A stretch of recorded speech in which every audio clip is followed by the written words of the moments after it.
Labdien! Šajā lekcijā es pastāstīšu par tā saucamām vadības pogām. Ja jūsu programmā ir aktivizēta izvēlne developer,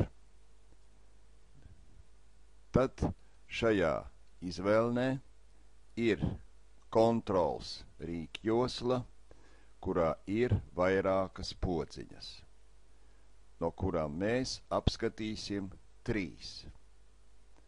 Kā piemēru ir sagatavots teksts ar sekojošiem vārdiem: datums, grupa un tēma. Un jūs gribētu aiz datuma redzēt kalendāru, no kura jūs variet izvēlēties jebkuru datumu. Aiz vārda grupa jūs gribētu izvēlēties no iepriekš sastādīta grupu saraksta. Aiz vārda tēma jūs gribētu vienkārši vadīt iekšā tekstu.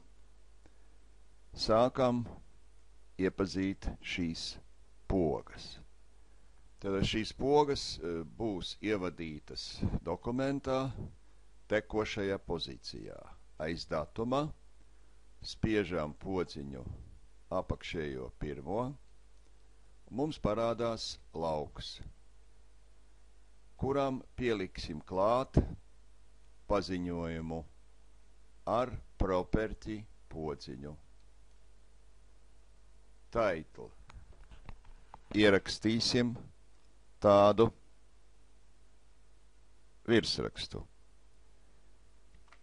Izvēlēties datumu. Un apakšā atrodam datuma formatu. Šeit var izvēlēties, kādu formatu jūs vēlaties. Piemēram, mēs gribam īso datumu. Ok, virsraksts ir, un lai lietotājs varētu redzēt, kā šeit ir ievadīts lauks, mēs šo lauku iekrāsosim ar zaļo krāsu. Kā strādā šis lauks? Uzklikšķinot uz šī lauka, mēs redzam virsrakstu, aicinājam izvēlēties datumu, uzspiežam uz podziņas, un mums ir lūdzu kalendārs, kuru mēs varam tagad, no kura mēs varam izvēlēties datumu. Nākošais grupa.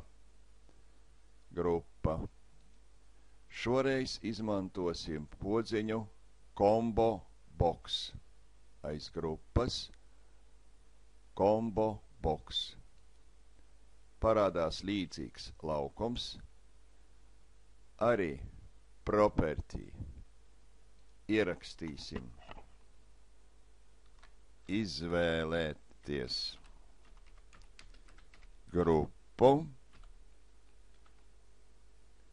un ar podziņu add pievienosim grupas nosaukumus. Rīts mo 1. Jā.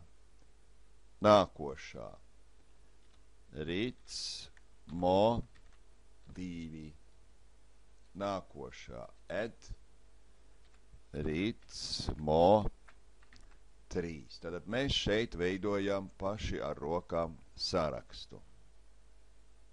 Jā, un iekrāsosim arī šo lauku. Kā strādā šī podziņa? Šeit, uzspiežot uz bultiņas, mēs varam izvēlēties vajadzīgo grupu. Un visbeidzot, kā ievadīt vienkārši tekstu, ja tas virsraksts jau ir ievadīts, tēma. Tad šoreiz izmantosim pirmo augšējo pogu klikšs. Šeit tāpat ar property ievadīsim ievadiet tekstu. Tad šeit būs virsraksts ievadiet tekstu. Jā. Iekrāsosim viņu. Un kā strādā šis lauku kods. Uzklikšķinot, ievadiet tekstu. Tēma. Pirmais laboratorijas darbs. Pirmais laboratorijas darbs. Teksts ir ievadīts. Nu, kā redziet, šīs tā saucamās gudras podziņas dažreiz ļauj sagatavot šablonus, kuros mēs varam izvēlēties no iepriekš sastādīta saraksta vai no kalendāra vajadzīgo informāciju. Tas arī ir viss.